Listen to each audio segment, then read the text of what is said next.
Hello दोस्तों, स्वागत है आपका अपने YouTube चैनल अपने हिस्ट्री क्लास में। साथियों, आज हम भारतीय इतिहास जानने के स्रोतों के बारे में जानेंगे कि भाई कौन कौन से ऐसे भारतीय स्रोत यानी भारतीय इतिहास के स्रोत हैं जिनके माध्यम से हम भारतीय इतिहास को जान सकते हैं।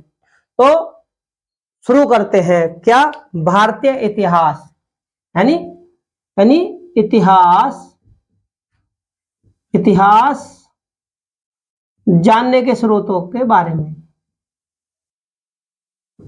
इतिहास जानने के स्रोत, भाई कौन कौन से ऐसे स्रोत हैं जिनके माध्यम से हम अपने भारतीय इतिहास को जान सकते हैं। तो सबसे पहले जो भारतीय इतिहास को हम जान सकते हैं वो तीन प्रकार से है। क्या? तीन प्रकार से। नंबर एक, पुरातात्विक।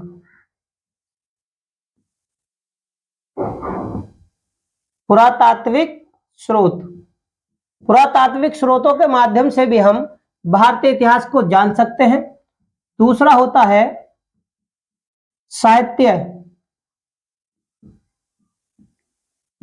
साहित्यिक स्रोत। साहित्यिक स्रोत के माध्यम से भी हम भारतीय इतिहास को जान सकते हैं। और नंबर तीन है विदेशी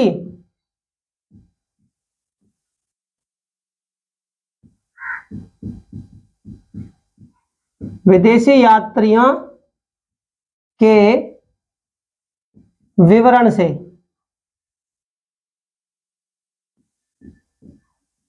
विदेशी यात्रियों के विवरण के माध्यम से भी हम भारतीय इतिहास को जान सकते हैं। अब पुरातात्विक स्रोतों के अंतर्गत कौन कौन सी ऐसी विषय वस्तु हैं जिनके माध्यम से जान सकते हैं। दूसरा, साहित्यिक स्रोतों के माध्यम से हम किस प्रकार से भारतीय इतिहास को जान सकते हैं। और तीसरा, विदेशी यात्रियों के विवरण से। तो उनके बारे में हम थोड़ा जान लेते हैं। पुरातात्विक स्रोतों के अंतर्गत जो सबसे पहले आते हैं वो आते हैं क्या? अभिलेख। ये क्या आते हैं? पुरातात्विक स्रोतों के अंतर्गत अभिलेख। उसके बाद में आते हैं सिक्के। सिक्कों के बाद में जो आते हैं वो आते हैं स्मारक। स्मारक के बाद में आते हैं भवन। उसके बाद में मूर्तियां।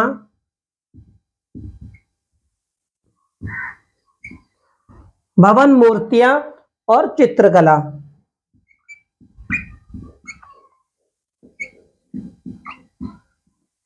ठीक है। ये जो अभिलेख हैं, सिक्के हैं, स्मारक हैं, भवन हैं, मूर्तियां हैं, चित्रकला, इनके बारे में थोड़ा सा हम बातें कर लेते हैं। बातों का मेरा जो तात्पर्य ये है आप लोगों को समझाने का कि पुरातात्विक स्रोतों के अंतर्गत अभिलेख आते हैं, सिक्के आते हैं, स्मारक आते हैं, भवन आते हैं, मूर्तियां आती हैं, चित्रकला आती हैं। यानी कि मेरा जो कहने का मतलब ये है कि हमारे भारतीय इतिहास में, या फिर आप समझ लीजिए इतिहास में किस किस प्रकार के, यानी किन किन प्रकार के राजा हुए, कौन कौन से राजा हुए, उनका समय क्या था, उन्होंने कौन कौन से कार्य किए, कौन कौन से उन्होंने सिक्के चलाए। यानी कि अभिलेख का मतलब है कि पाषाण, मंदिर, शिलाओं आदियों पर उत्कीर्ण किए गए चिन्ह, साक्ष्य।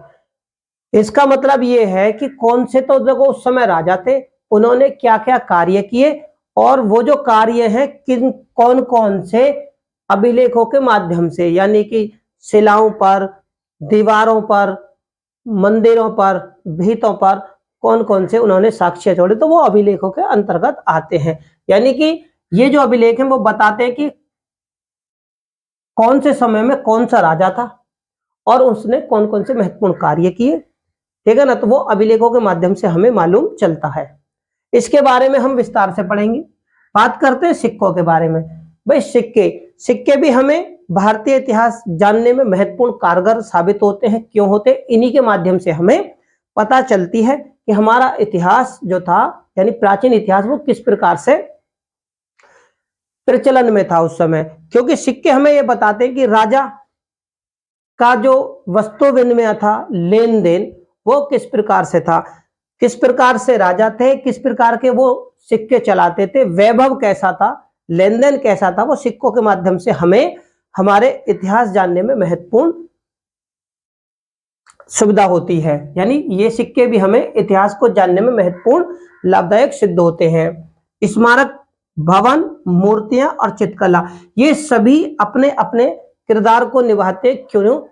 ये जो मेरा कहने का मतलब ये है वो इसलिए क्योंकि इनके माध्यम से भी हमें पता चलती है कि राजा कौन था, राजा ने किस प्रकार के भवन बनवाए, उसकी सामाजिक, आर्थिक, राजनीतिक, धार्मिक जो गतिविधियां थी उस समय की, वो किन किन प्रकार से थी, किस प्रकार से थी, वो क्या क्या तरीके उस समय प्रचलन में थे, इनसे हमें उन सारी बातों की पुष्टि होती है।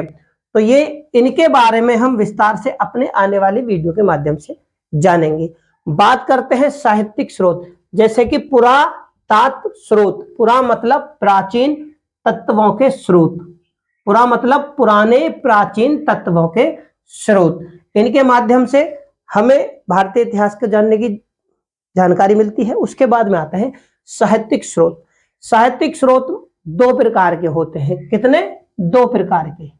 दो प्रकार के साहित्यिक स्रोत कितने होते हैं? दो प्रकार के होते हैं। एक जो होता है धार्मिक साहित्य और एक ब्राह्मणिक।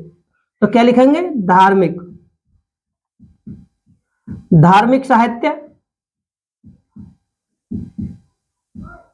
धार्मिक साहित्य, धार्मिक साहित्य और अलौकिक साहित्य।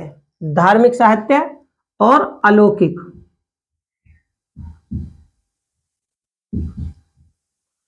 अलौकिक साहित्य।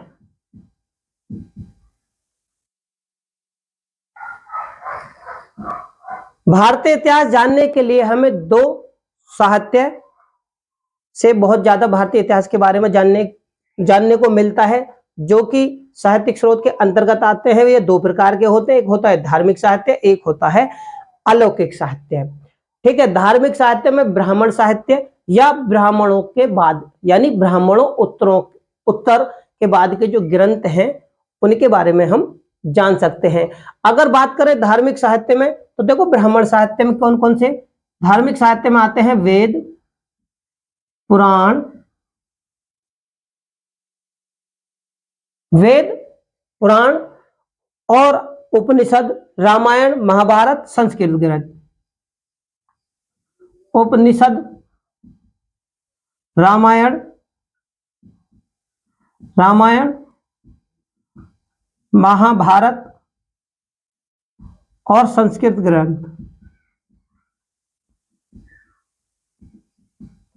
ठीक है। ये सभी हमें जो कि साहित्यिक स्रोत है, इनके माध्यम से भी भारतीय आर्थिक, सामाजिक, राजनीतिक, धार्मिक, सांस्कृतिक जीवन के बारे में जानकारियां मिलती हैं, जो कि भारतीय इतिहास को जानने में बहुत ही कारगर सिद्ध होती हैं। बात करते हैं अलौकिक साहित्य की। अगर हम अलौकिक साहित्य की बात करें तो इनके अंतर्गत क्या आते हैं? ऐतिहासिक ग्रंथ। क्या? ऐतिहासिक, ऐतिहासिक ग्रंथ।